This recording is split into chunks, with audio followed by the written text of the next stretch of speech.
Traoré's shock warning to Jamaica. Stop bowing to the West.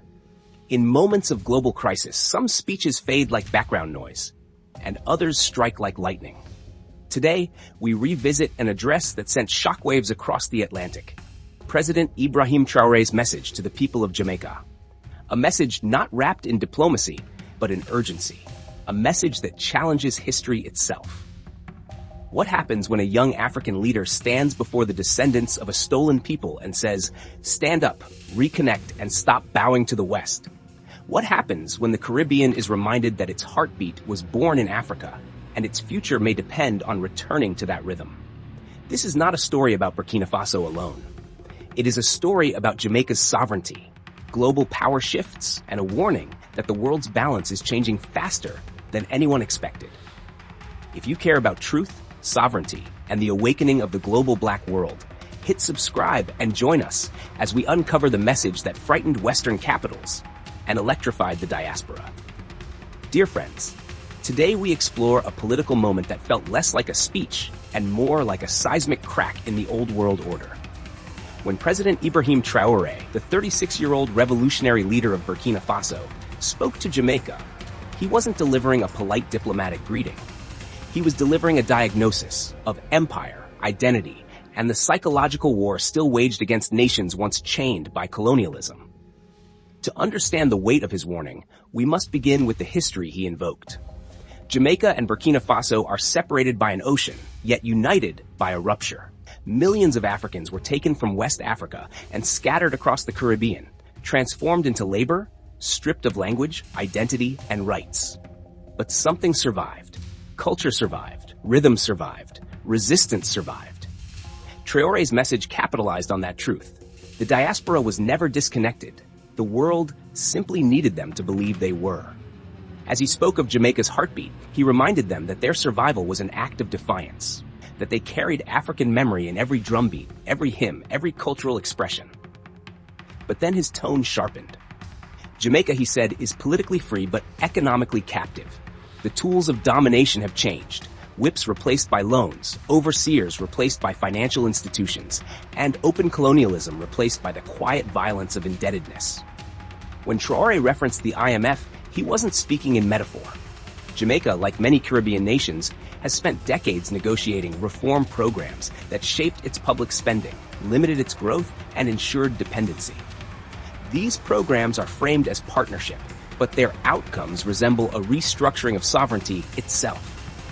Traoré's question was simple. How can a nation be independent when its economic decisions must be approved by foreign institutions? This, he argued, is the modern trap.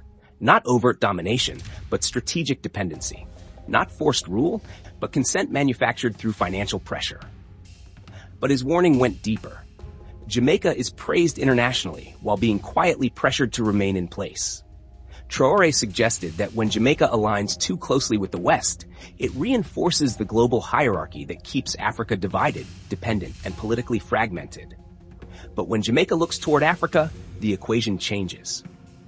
It threatens a global narrative that says power must always flow from the West outward, never the other way around. From a geopolitical perspective, he was pointing to something bigger than cultural unity. He was pointing to an emerging world where Africa, the Caribbean, and the diaspora could form an alternative political and economic bloc, one strong enough to negotiate on equal terms, not as clients, but as co-architects.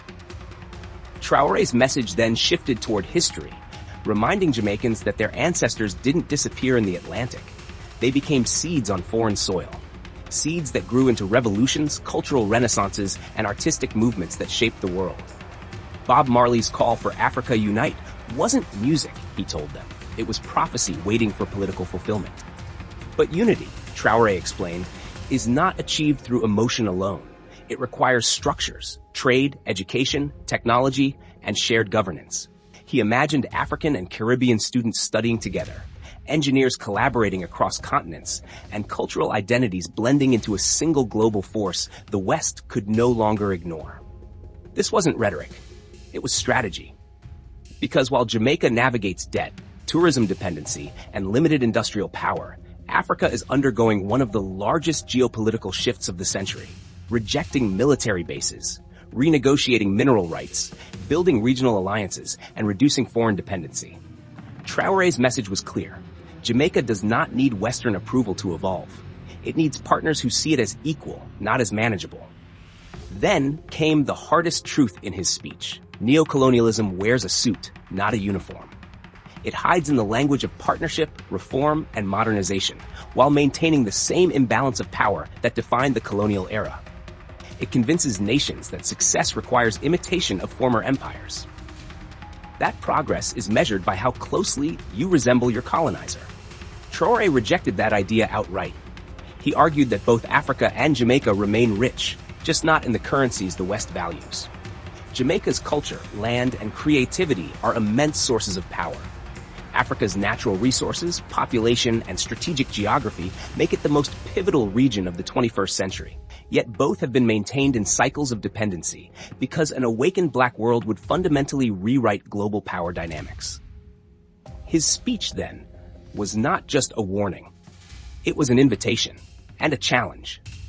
He asked Jamaica to stop measuring itself by Western standards of approval, to stop accepting economic models that minimize its autonomy, to stop allowing former colonizers to determine what development looks like, and above all, to stop believing that it is small. Jamaica, he said, you are not poor. You have been robbed. The message ignited debate across the diaspora. Some saw it as revolutionary clarity. Others saw it as political overreach. But what made the speech powerful was not the criticism. It was the future it imagined. Traoré proposed a Pan-African alliance that stretches from Kingston to Lagos, from Bridgetown to Bamako, from Harlem to Nairobi. A world in which descendants of Africa are aligned economically, politically, and culturally. A world where unity, not obedience, defines global influence. He described a vision where Jamaican engineers build African infrastructure, where African farmers supply Caribbean markets, where Caribbean culture merges with African innovation to create a new global identity, one that no empire can co-opt or control. In this world, Jamaica is not a tourist brand. It is a geopolitical pillar, and Africa is not a resource bank. It is a rising force. Traoré's warning to Jamaica was simple, direct, and unapologetic. Stop bowing to the West. Start building with Africa. Because the future, if shaped by those once oppressed, could become the most transformative chapter in modern history. The question Jamaica must answer now is simple. Will it remain an island in the geopolitical storm or become part of a rising global movement, rewriting what power looks like? If this message resonates, subscribe. The world is changing, and voices like yours help shape its direction.